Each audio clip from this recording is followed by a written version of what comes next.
Namaskaram, Nagarajji. Very, very happy to be seeing such a learned, experienced, very good human being, first of all. Namaste.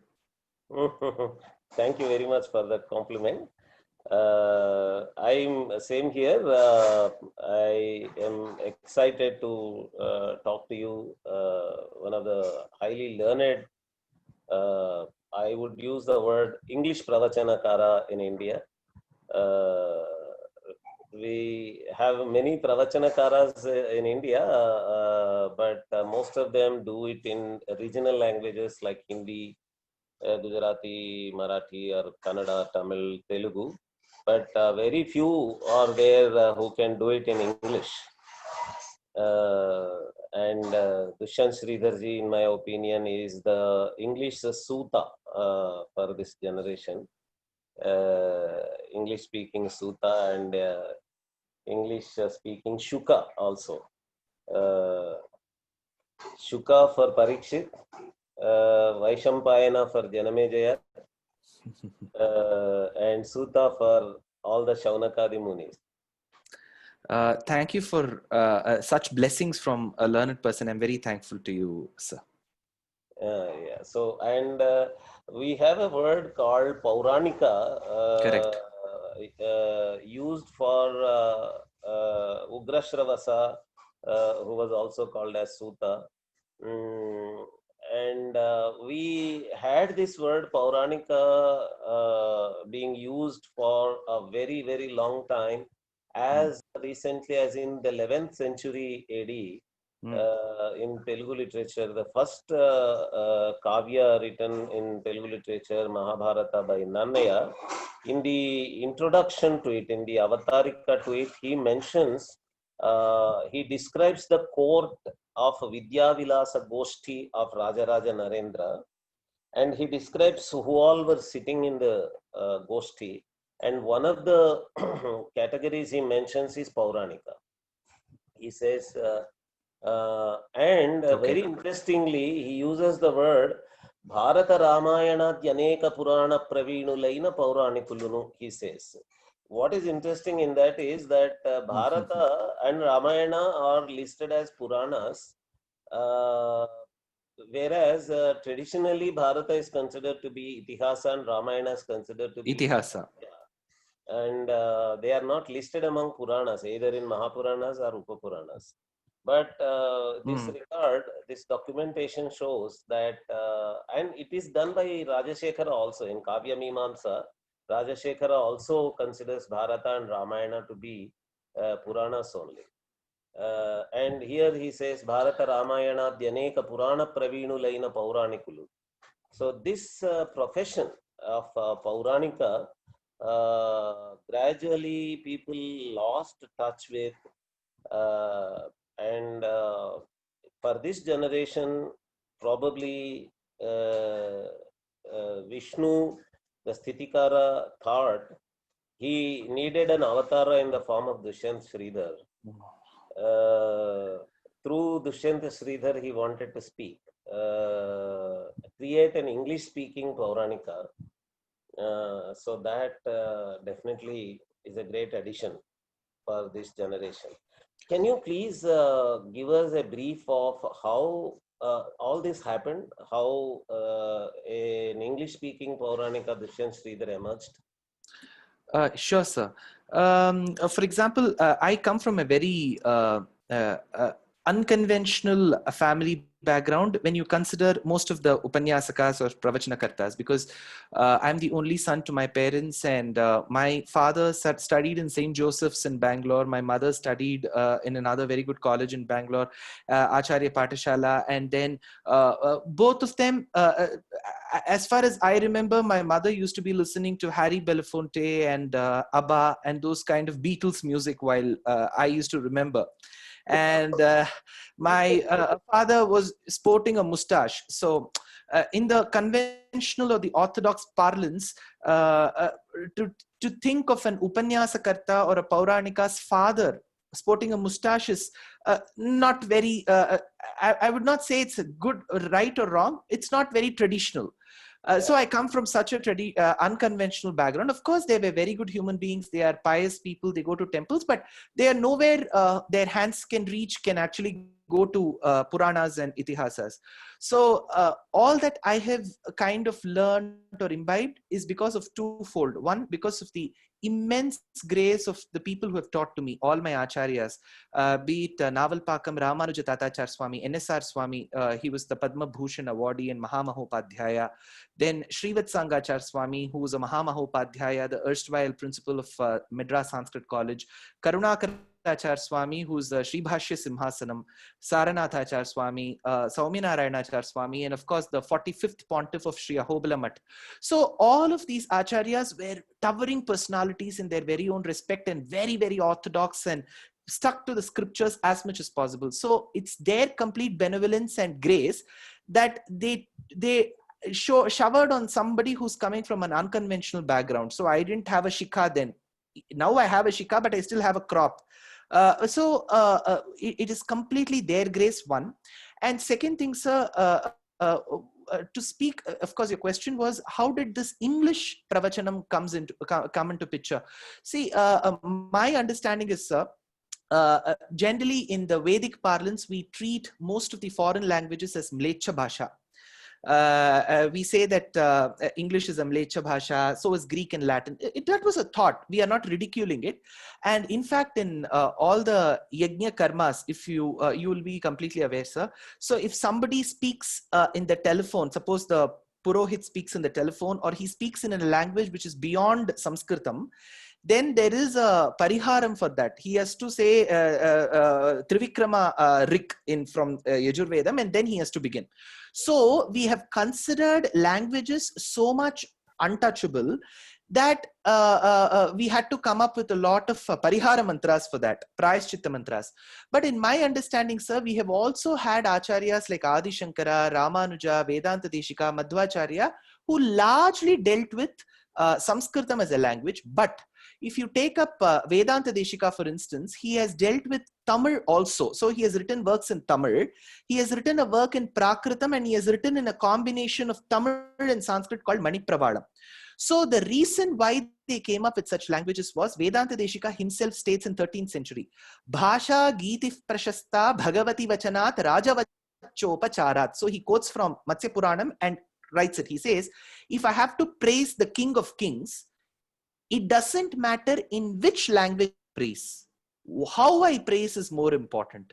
So likewise today, my thought is, or my humble feeling is, we have a very, very rich Vedic civilization. One Ramayana is enough for us to engage us for the entire life.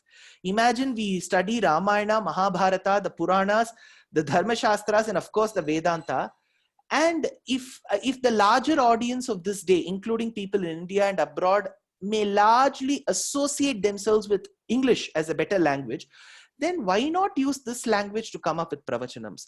Of course, I do at least 80% of my lectures in Tamil, sir, which is my mother tongue. And I've tried one or two in Kannada as well, because I was born and raised in Bangalore, and I've tried two in Hindi. So though I've tried in Hindi and Kannada, my mother tongue is much more easier for me. And of course, English is a language because I was brought up in a convent and then regular school. And so English is a language that I've been using all along my corporate life as well. So my humble thought is, we should use English as a language. We should not think Britishers gave it, Robert Clive gave it, not all of that. It is a language, as simple as that. I even exaggerate to this extent, sir, to saying that if Adi Shankara or Ramanuja or Deshika had lived today, they would have written a book in English as well, because for them, reaching out to the masses is more important than sticking to a language. Absolutely, absolutely. Actually, the entire Purana Samhita, if you observe the Pitika of any Purana, Mahapurana, Rupa Purana, the idea presented is that it is all done to make easy the purport of the Vedas. Correct. And that was done for the masses. Correct. And whatever is the language which is convenient for the masses is to be used, is the essence of that message. Correct, That's sir. why actually the regional language versions of all the Puranas were created with that spirit only. And every author of the regional language version of the Puranas mentioned that point, that the purpose of Vyasa Bhagavan in Mm, creating the made easy version of the purport of the Vedas is mm. being served by our regional language version. And Correct, sir. today, the one of the languages that is understood by the English educated masses of India is English. So there is absolutely nothing to be pointed at in your using of English. That actually it was an adoration for you, that someone has come, someone is able to do it. At that scale, actually, your size of your audience usually is very high. Even when you speak in English, there is a very big audience. And what is your observation about this contemporary youth and their reception of your rendering of Puranas or lectures on Puranas? Sure, sir. When we deal with my audience, there are two sets of audience. One who listen to my Tamil Upanyasams. So they are very comfortable with the language because they speak the language, they largely understand the language, and they have been listening to stalwarts like Anantarama Dikshitar, Balakrishna Shastri. So they were all like stalwarts in this field. So that tradition of listening is continuing. So with my Tamil audience, I don't find a huge change in the trend. But rightly put, when you speak about English audience, sir, I kind of started my YouTube channel in the year 2012. And in the YouTube channel, I kind of vowed to myself, I took a pledge.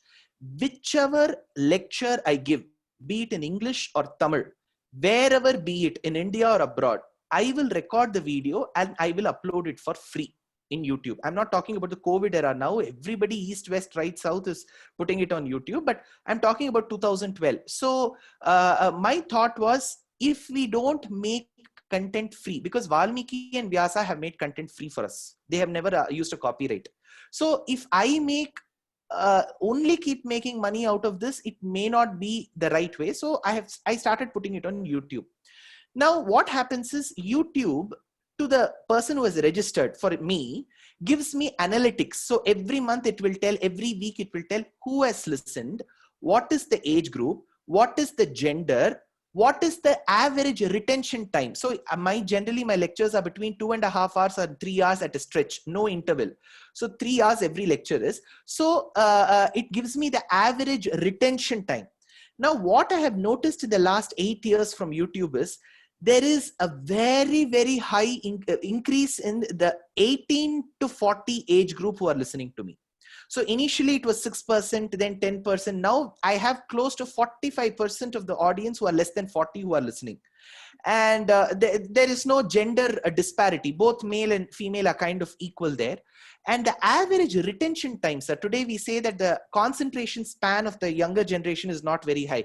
So from 12 minutes, it has increased to 23 minutes now. So in my opinion, from the virtual world, there is a very good increase. When we come to the live discourses, English discourses, what initially used to happen is the younger audience used to feel a bit awkward to come to live lectures. They used to feel there only elderly people will be seated, retired people will be seated, people with gray hair will be seated. What will me in a palazzo or a beautiful 3/4 or a capri come and do there? Will this person do justice to it? One. Second, they also thought, if there is a Pravachanakarta who's speaking on Ramayana, he must have come to this field because he must have flunked in academics. So he must have got at least 4 or 5 arrears, and he would have landed up job nowhere else. So he has chosen Pravachanam. So first, they must have had a thought about the peer audience, and they had an opinion about the speaker as well. So what I started doing was, from 2012-13, when I started actively giving English lectures, whenever and wherever required and relevant, I will also introduce science and maths in my lectures, sir. So for example, if there is Rahu and Ketu, the talk about Rahu and Ketu, I'll bring up the 6th century mathematician called Lalla, who had an opinion about Rahu and Ketu. So if I talk about Vedanta Deshika, I bring in the Chaturanga Turanga Bandham, the movement of a knight on an empty chessboard. So he came up with that. So when I come up with these topics, the youngsters get startled. Then they realize, oh, this person must have not had arrears in his school. So he has come out of his own choice. So slowly people started coming. And then they started feeling there's nothing wrong in coming to live lectures. So the trend in my English audience has kind of bettered in these last years, because people they're slightly doing away with the inhibitions to come to a live lecture. So that's the trend that I see. Yeah, excellent, excellent. So you already brought the point which I was about to ask you. The kind of methods of validation and the method of argument that the younger generation needs nowadays is way different from the kind of argument and method of validation that the older generation, senior generation accepts. True, For sir. example, if you tell the senior generation that it is in such and such Veda mantra that this portion of Purana is getting validated, it is enough for them. But the younger generation says, what if it is there in the Veda mantra, but how it is convincing to me, how Correct. it is convincing to me as a person rationally thinking about these things. So Correct, sir. how are you able to face this kind of expectations from the contemporary audience? Sir, when I used to study under my acharyas, whoever taught me, sir, I was actually a kind of a questioning student only. So I used to ask them questions which probably none of their other students in the past would have asked. Their other students would have asked, but the questions that I asked kind of even startled some of my gurus. So my aim was not to put them into a corner or show them their space or show them the mirror. My point was, these were the questions running in my mind. So to a lot of these questions, they answered. To some of these questions, my experience in the last 8 years, my life experience has given me the answer. And to some questions, I don't have answers. So I don't have a problem. So I don't expect all my questions to be answered in a convincing fashion in that minute. I don't believe in that. Questions will be answered over a period of time. To get convinced or not is my problem. When I come to my audience, for example, I remember taking about 120 people to Cambodia. I take people on heritage tours. So 2 years back, while I was taking them to Cambodia, there was a couple with a child. So we generally don't encourage many very, very young children coming, because they will not be able to take the strain for at a stretch of 8 days or 10 days, physical strain. But the parents said, my child is very interested. Don't worry, my child will not give a problem. So we brought the child as well. So we were seated in Siem Reap Airport in Cambodia. So our flight was delayed by some 3 hours. So the parents came up to me and said, see, my child is troubling me a lot. Why don't you please engage the child with some story? It will be grateful. The child will listen patiently. All these days I was doing only stories, so I didn't have a problem. I called the child and I asked, which god do you like? The child said, I like Ganesha. So I said, okay, I'll tell you the story of Ganesha. And I told about how he was guarding Parvati's chamber, Shuddhatma. And then Lord Shiva came, and then he had to behead Ganesha. That time he was not Ganesha, he would have been the son of Parvati, Parvati Putra. His head was beheaded.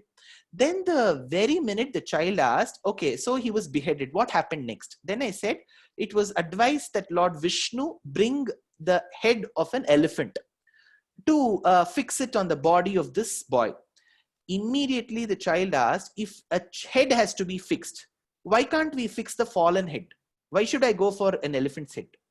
So if I have to fix a head, why can't I fix the fallen head of the child? Why will I go bring the head of an elephant? I immediately didn't have an answer for that, sir. One. Now, while I was explaining Mahabharata to an audience in the US, I was talking about Draupadi Vastrapaharanam. So she was in her menstruation. So Ekavastra Rajaswala. So she was brought to the court by Dushasana, and then she was disrobed. Then she vows that I shall not tie this open hair until Dushasana is killed. And Bhima promises immediately that I will tear open his chest, I will get the oozing blood and smear it on your hair, and then you can do it. Bhattanarayana puts it very beautifully in Veni Samharam also.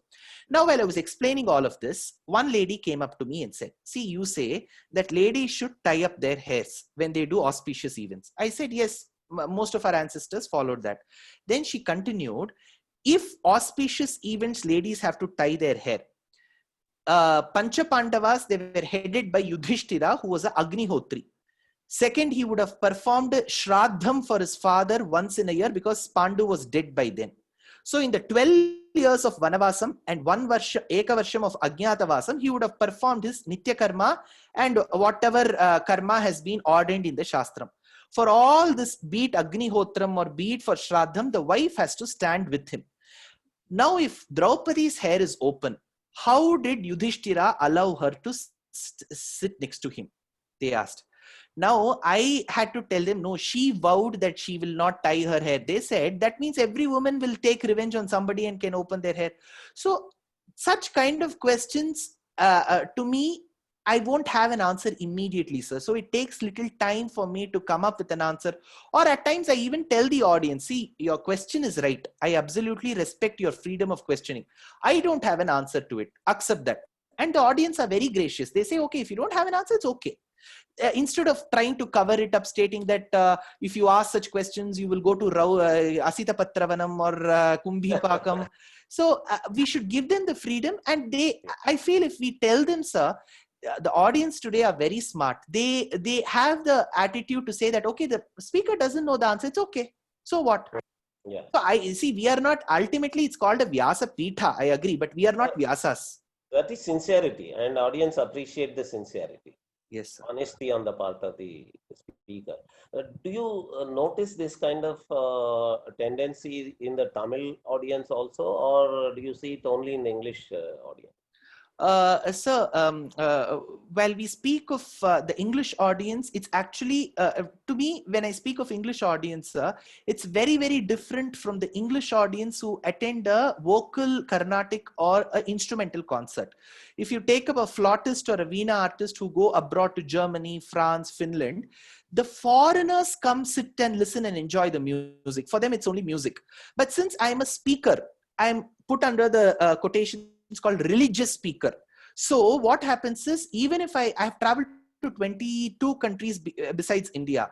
So wherever I go, I get only the Indian diaspora. So very, very rarely, I can give you one or two instances in my entire career where I've seen one or two Americans or one German. That's all. Everybody is Indian audience. So the English audience that I speak of is nothing but the same Tamil and Telugu and Kannada and Hindi and Marwari and Gujarati audience coming in a different attire. So I don't see a difference in the landscape of my audience, but the same Tamil audience don't mind listening to my English lectures as well, because they feel when they listen to the English lectures and they are convinced of it, they share the same link with their children and grandchildren. So they say, see, you don't understand core Tamil lectures. Now listen to this English lecture. So the elderly people become my ambassadors for their children and grandchildren. So they say, why don't you listen to this? So I would not see a very big difference between my Tamil and the English audience. Of course, the English audience have a lot more questions than the traditional Tamil audience. Questioning wise, English audience, they have more questions. Great. What is the landscape of the Puranas that you have covered through your life so far? How many Puranas have been covered, and how many new Puranas, how many not so much covered Puranas have you covered, and what is the range of the content that you have covered? Put together my English and Tamil lectures, more or less the topics will quite range the same. So in the Veda Bhagam, I have covered Purusha Suktam, Shri Suktam, Narayana Suktam, the Pancha Suktas that we know. I have covered them both in English and in Tamil with the commentary of, because Purusha Suktam is found, especially not in its entirety, to a large extent, most of the mantras out of the 16. So today, most of us follow the Krishna Yajurvedam's Purusha Suktam. Otherwise, if it's there in Rig Vedam, it is there in Shukla Yajurvedam, it is there in Sama Vedam and Atharvana Vedam, both the Samhitas. So I cover the commentaries of Sayanacharya, Bhattabhaskara, then Mahidhara, Uvatacharya, Rangaramanuja. So I cover them. So the Panchasuktams that I've covered in Veda Bhagam, I have given one lecture once on Sri Rudram. So I've given it on Sri Rudram. Then when we come to Vedanta Bhagam, I have not taken exclusively any Upanishad as of now, sir. I have given a lot of quotations in my regular lectures, but I have not taken any Upanishad exclusively. Coming to Ramayana, I have given at least just about 800 to 1000 lectures only on Ramayana. And I largely stick only to Valmiki's Ramayana because that's the Mula Grantham, Adi Kavyam. And I quote largely from Govindaraja's Bhushana Vyakhyana. And I also use Tilaka, Maheshwara Tirtha then and there. Besides this original Ramayana of Valmiki, I also have given a few lectures on Raghuvamsham of Kalidasa. Then I use Kamba Ramayanam in Tamil, and then Tyagaraja Ramayanam from his Telugu Kirtanas. So this is with respect to Ramayana. When we come to Mahabharata, I have given about, say, roughly 120 lectures based on Mahabharata, especially Adi Parva, Sabha Parva, Vana Parva, Virata Parva, and exclusively on Yaksha Prashna. So I have given. Then I have covered Vishnu Sahasranamam, which is again an integral part of Mahabharatam, with 3 Vyakhyanas of Adi Shankara, Parashara Bhatta's Bhagavad Guna Darpanam, and the Madhva Bhashyam. In the Madhva Sampradaya in Uttaradi Matham, we had Bhashyam. So based on these, and especially Parashara Bhatta's Visishtadvaita Bhashyam, I have covered the entire Vishnu Sahasranamam for about 180 hours. In a span of 3 years, I've covered the entire thing. Then coming to Purana, sir, of course, the very world famous, very revered is Srimad Bhagavata Mahapuranam. I would have given at least 20 to 25 Saptahams together. And in Bhagavatam, I use references of Veeraraghaviyam, which is one commentary. And then I also refer to some commentaries of Sridhara Swamin and some quotes from the Gaudiya Sampradayam, because for Gaudiya Vaishnavas, Bhagavatam is their life. So I use some quotations from that. In Bhagavatam, as a subset, I cover 2 works, sir. One is Sriman Narayaniyam, which is a condensed work of Bhagavatam by Narayana Bhattadri of the 16th century in Kerala. So I quote immensely from Narayaniyam, and I have covered Narayaniyam itself. Out of 100 dashakams, 1034 shlokas, I have covered roughly, say, 94 dashakams. So that is close to 170 hours in a span of 3 years. So then I use another Kavya Ratnam. It's called Yadavabhyudayam of Swami Vedanta Deshika, a poem of 2600 verses on Krishna Charitram, which has the commentary of Appaya Dikshita. So Vedanta Deshika was a Visishtadvaiti scholar. Appaya Dikshita was an Advaiti scholar. So they were so good friends that one comments on the other. So it is such a beautiful work. I use that. Coming to the other Puranas, I have given on Sri Vishnu Puranam of Parashara Maharshi with the commentary of Vishnu Chittiyam. So that's the commentary I've used. I have briefly dealt with the Charama Shlokam present in Varaha Puranam with the commentary of Vedanta Deshika called Rahasya Shikhamani. I have briefly given instances from Skanda Puranam. I would have quoted, but I would have not taken that as a subject. Instances from Skanda Puranam, Padma Puranam, then Garuda Puranam, then Markandeya Puranam. I would have given instances, but I have not taken any other Purana exclusively, sir. I have so many Puranas at home, but our civilization is so vast, sir, that honestly, like a primitive mortal for me, it will take at least another 100 births to actually get into the depths. Nevertheless, besides this, you will be very aware in the Tamil tradition, we revere the Alvars as well. So the Alvars have given us the Nalayira Divya Prabandham, the set of 4000 Pasurams in chaste Tamil, filled with devotion. So they were the pioneers in history for the Bhakti movement between the 5th and the 7th centuries. So I have given a lot of discourses on the works of Alvars as well. And especially, sir, to make a mention to you, I have immense regard for Amukta Malyada. And Oh. my house that I live in Bangalore, we have called the house as Amukta Malyada.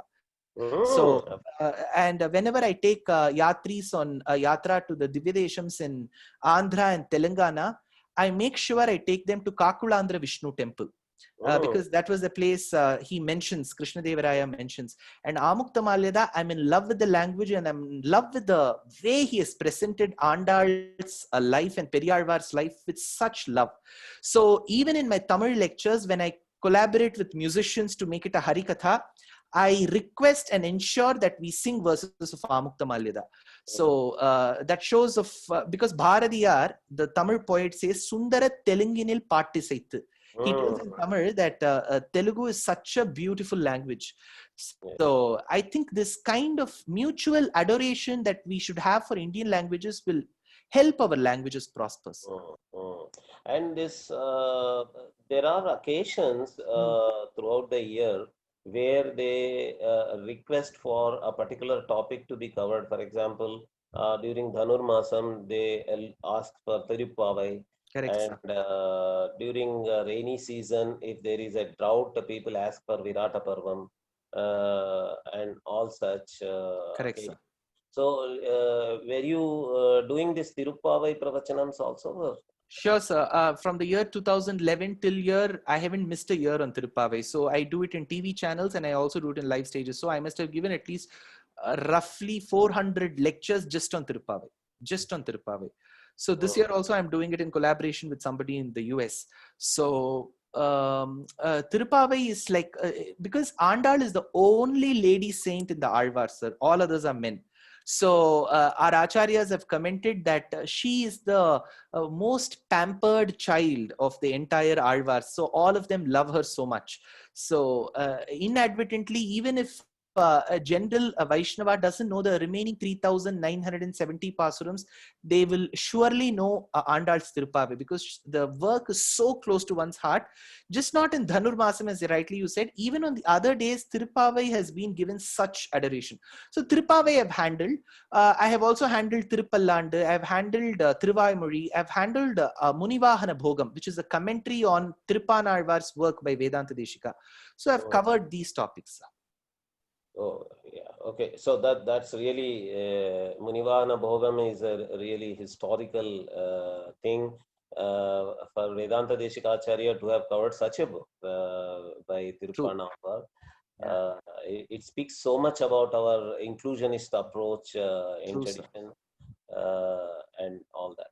So this Dravida Prabandham and Dravida Vedam and the Puranas, what do you see the reception-wise difference among the audience?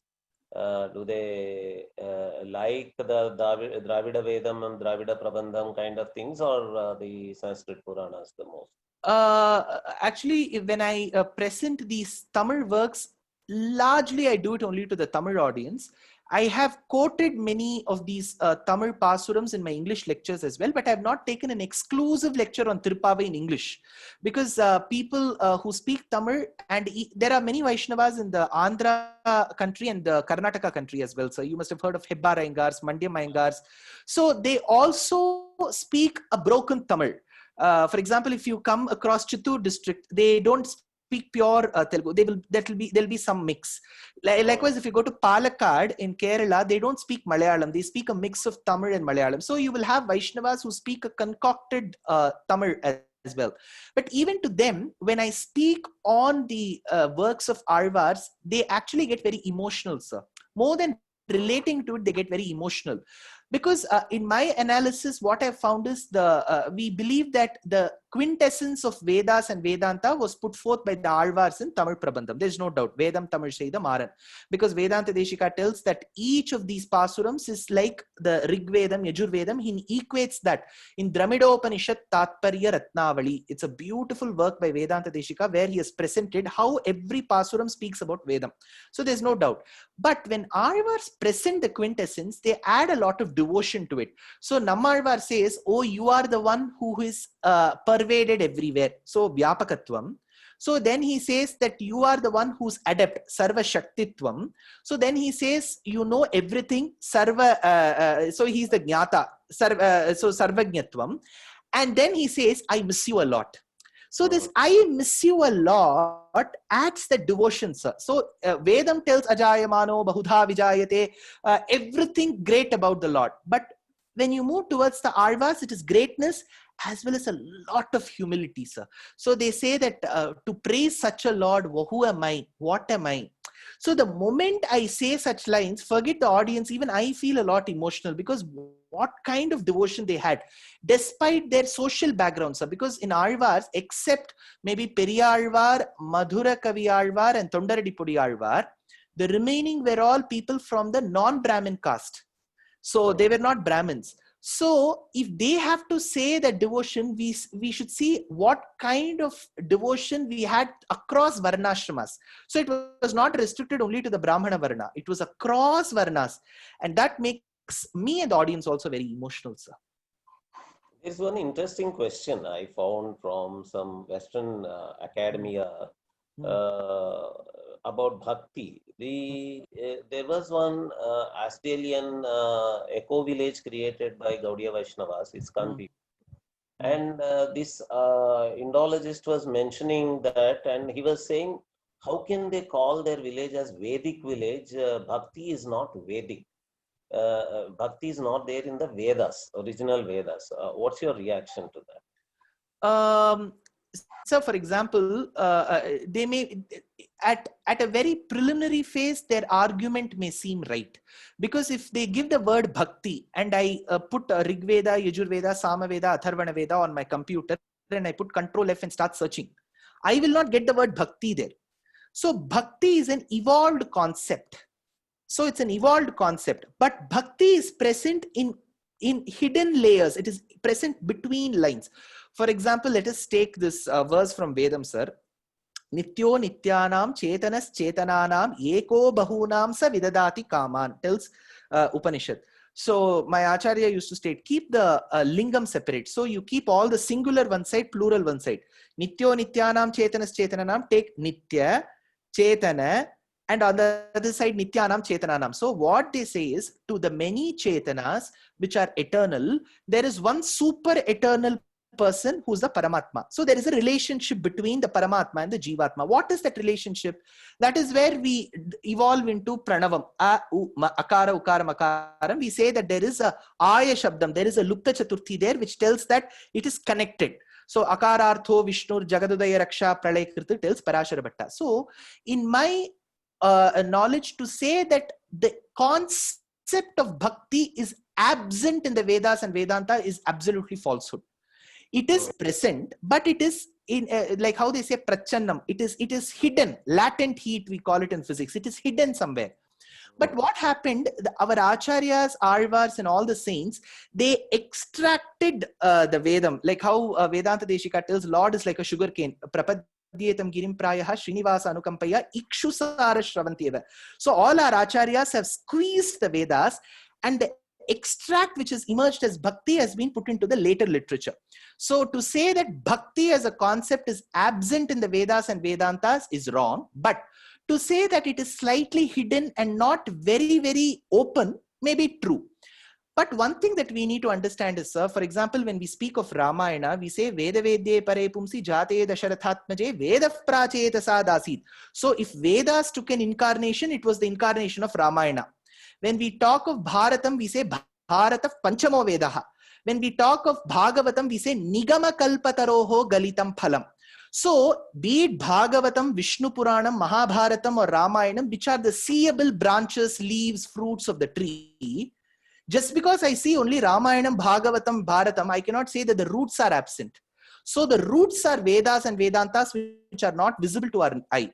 But all these things which are visible to our eye, the Upabrahmanam, have come from Vedas. If there is no Veda, there is no Ramayanam and Mahabharatam. So, bhakti as a concept has evolved from Vedam and Vedantam. To say it is absent may be superficially good, but when you do research, you cannot say that. Absolutely, absolutely. The other point is that we look at all the mantras as a stuti, and a stuti obviously is a bhakti activity. And if the devata of a mantra is the Vishaya of the mantra, and that you are adoring that Vishaya through the stotra, and if you see the style of the mantra, there is such an intense emotion in that, which is very similar to the bhakti literature Correct, sir. in that. Correct. So all the stotras to the various devatas are in that form, and gradually what we see in a later chronology is that the yajna for which the Mimamsa says the stuti is indirectly instructing the yajna. You see that vrata is replacing that. Vrata is replacing yajna. And Vrata is in the form of Tatakodhara, Vriksharopana, all kinds of Vratas. And Vratas meant specially for women, particularly for women. And Vratas open for all the communities of the society. So I think the ritualistic side of the Veda, which was in the form of yajnas, also continued in the form of the rituals of the bhakti tradition, True. uh, True, sir. in the form of vratas and pujas and all that. So I think you're absolutely right in saying that the word bhakti, if you look for the word bhakti, it may not be there, but the phenomenon of bhakti, the actual entity of bhakti is there in the Veda mantras, True, sir. and in the rituals. Yajna is also a kind of a bhakti only. It is though a strict Mimamsaka may not agree, but actually because yajna is a kind of vrata only. Vrata is a kind of yajna only. They are two different kinds of two sides of the same coin. Correct, sir. Now, for example, to just add to the information that you've given, for example, the word bhakti has been construed in two ways. Let's see, for example, if we take up Srimad Bhagavata Mahapuranam Saptamaskandam, where Prahlada tells his father, Shravanam, Kirtanam, Vishnoho Smaranam, Padasevanam, Archanam, Vandanam, Dasyam, Sakhyam, Atmanivedanam, Idi Pumsarpitar Vishnor, Bhaktische Navalakshana. He tells, my dear father, these are the essential 9 characteristics of devotion, which is bhakti. Interestingly, we have 8 other characteristics mentioned in Garuda Purana. Now, when Bhashyakara, Sri Bhashyakara Ramanuja deals in Sri Bhashyam or Gita Bhashyam, he deals with Bhakti Yoga. There, he does not equate this Bhakti with Bhakti Yoga. He tells Bhakti Yoga in its essential form is Ashtanga Yoga. He tells that Karma Yoga and Jnana Yoga are the wheels of Bhakti Yoga, which is the vehicle. So you need both the wheels. There was a great film composer in the Tamil movies. His name was Kannadasan. He used to say, Vandi voda chakkarangal irandu mattum vendum. So if there is a vehicle, it needs 2 wheels.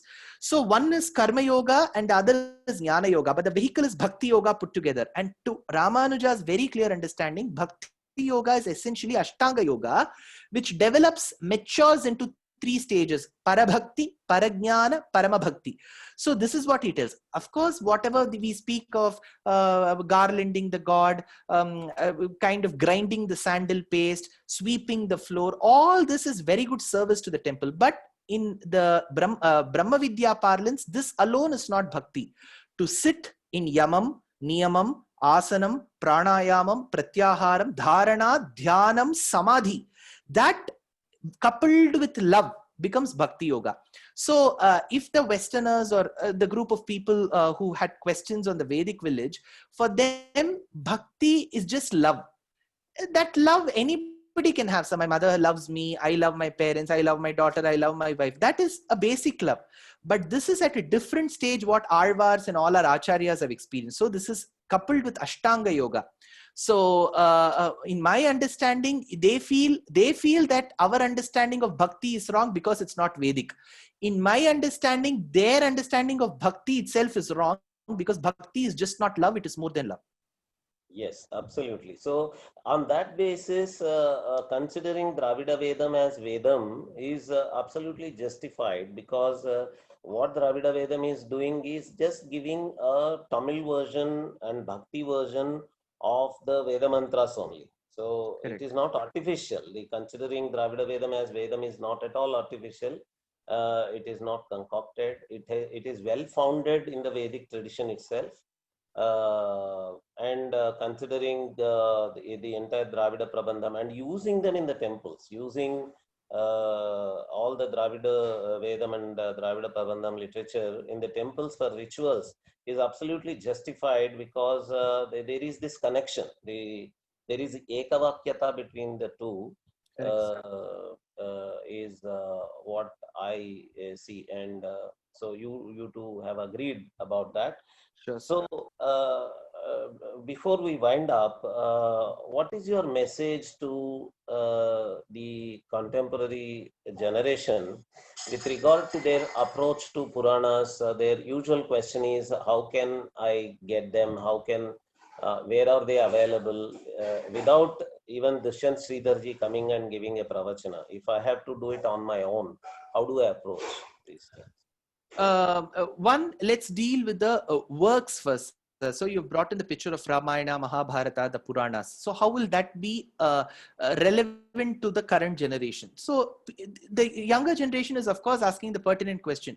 Is it relatable to me? Can I relate to it? So to relate to it, in my opinion, sir, when we read up a Ramayana, Mahabharata, or any Puranas, we must come with a very basic understanding that these are all kavyas. They're all poetry. So be it Ramayana, Mahabharatam, the Puranas, they're all poetry. At time, mostly they will use Anushtup Chandas. There could be Malini, Mandakranta, Harini, Shikharini, and so many other meters as well. But when Vyasa, Valmiki present to us, they present to us as Kavyam. So Kavyam has certain lakshanams. So they can use similes, they can exaggerate, they can always use metaphors, they can pun, they can use yamakam. So these are all the lakshanams of Kavyam. If it is prose, it's easy. Whereas when it is Kavyam, I have to exaggerate. So if I say that the lady walked into the room, that is prose. If I say the lady with the gait of a Hamsa walked into the room which was filled with air, filled with the bubbles, then it becomes poem. So I'm adding a lot of elements to it. So I would always request or suggest the younger generation, when you read up Ramayana and Mahabharata, see the storyline, what dialogues they had. Do not get into the nitty-gritties of Rama described his wife as the one with the Hamsa-like gait. See, no husband will keep describing the wife day in and day out with the lady of Hamsa-like gait. So it would have been a normal conversation between the husband and wife who's Rama and Sita. But Valmiki, to entertain us, he might have slightly pushed up the exaggeration quotient and given it to us. So when we take Ramayana and Mahabharata for our reading, we have to be very intelligent enough to strip all the kind of exaggerated or fantasizing elements and take the story alone. If we take every word of the exaggeration to be true, then we will end up in being a Harry Potter's land. We will think it's some imaginary story. So that's one, sir. And second thing is, Valmiki and Vyasa have given us this work to also do a homework. So like how a teacher gives home assignment, they have not given everything clearly and blatantly. They have hidden certain things between the lines. So it is very important for us, if we develop little interest over these on these scriptures, to also refer to the commentaries, because in my opinion, I could be wrong or I could be partially correct. In my opinion, Ramayana, Mahabharata, and the Puranas are best understood with the Moolam and the Vyakhyanam. Because without the Vyakhyanam, in certain portions, we will not be able to come to a conclusion what it is. So we have to necessarily commemorate the contribution of the commentators and the acharyas, be it the Advaita Siddhantam, Visishtadvaita Siddhantam, Advaita Siddhantam, and the commentaries. So that is one. And coming to the last part of your question, you said, okay, let's assume they don't listen to Dushyant Sridhar's lectures, which is highly possible, sir, because we are dealing with a population of 1.4 billion in our country, which is 4.5 times the population of US. And if we couple it along with the other Indians and the Indian diaspora living abroad, we are dealing close to 1.45 or 1.5 billion. And of these, let's take, though we are not creating any disparity or any religious differences, let's assume that Hindus have more inclination to listen and read about the Vedic scriptures. So roughly we are dealing with a 1 billion population. So worldwide, 1 billion Hindus are there. Now, for 1 billion people, which is like 100 crores, to sit and listen to one Dushyant Sridhar is not possible. I don't expect such things. But to believe that without listening, I will be able to read the scriptures is actually, we are living in a la la land. I'll tell you why, sir. Because what Valmiki and Vyasa project for a novice reader, they may not be able to understand in certain instances. Only when a Pravachanakarta, be it in your local language, we have the greatest of the great, like Chaganti, Koteshwar Rao Garu, Samavedam, Shanmukha Sharma, Garika Pati, we have Velukudi Krishnan, Maya Acharya, Karunakar Acharya, Udit Chaitanya, Prabhanjana Acharya, Bannaji Govinda Acharya. We have plethora of scholars. So when they present, they will give the very beautiful description which will be beyond what you have read in the book. So in my opinion, if a youngster of my generation or the future generations wants to understand the scriptures, one is reading, second reading with commentaries, and third listening. If Shravanam is not there, sir, I personally feel you won't be able to gauge that scripture. So if reading was the only way left, Vaishampayana could have written it in manuscripts and given it to Janamejaya. Shukabrahmam could have written and given it to Parikshit. They did not do that. Interestingly, they made them sit and listen, because listening is very, very important, sir. Because when you listen, you paint a beautiful canvas in front of your eyes. That's the best feeling you can get when you read the scriptures. And inspired by the Pravachanakara, probably, they can go to the Vyakhyanas, because most of these Vyakhyanas are not available in English. They probably could go learn Sanskrit. Now there is this Samskrita Bharati movement. Correct, and sir. there are so many resources available to learn Sanskrit. Correct, and, sir. that is the first step, and then they can go to the original Vyakhyanam, Sanskrit Vyakhyanam itself. And then they can, through the Vyakhyanam, they can go to the original work like Ramayanam or Mahabharatam. So probably the Pravachana has to be an inspiration point for them to approach on their own. And the amount of Guru Sushrusha that Dushyant Sridharji has done with so many gurus, it may not be possible for all these people who probably are engaged in their own careers in IT and other fields. So the best thing is to be inspired by the Pravachanakara, and then approach the books if they are available on the internet, or buy them and read for themselves, and then again come back to Dushyant Sridharji or Chaganti Koteshwar Rao Garu or someone to for consultation and doubt clarification. Particularly they have to approach the right guru, the way Dushyant Sridharji has approached all the right gurus, and probably it is on our part to guide them to the Shastriya gurus like Mani Dravid Shastrigal or Krishnamurti Shastrigal.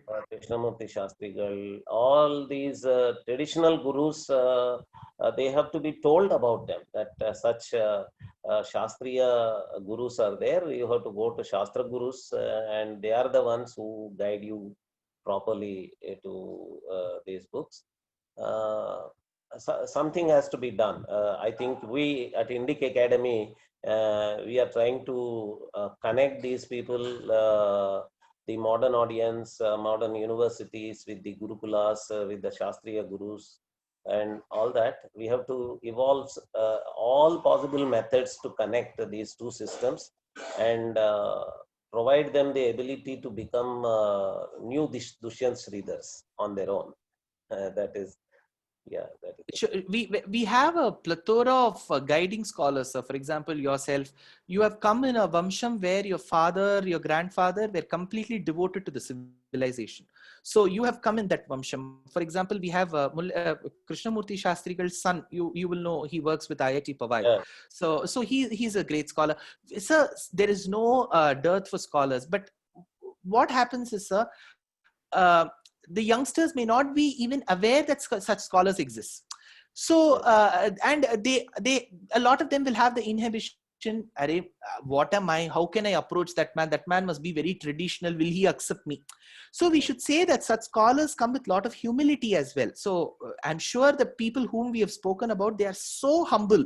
For example, Krishnamurti Shastrigal Mama, he has lived during the times of Kanchi Paramacharya, and he is such a great scholar. He has sat in my discourses twice completely at this age, twice, fully 2.5 hours.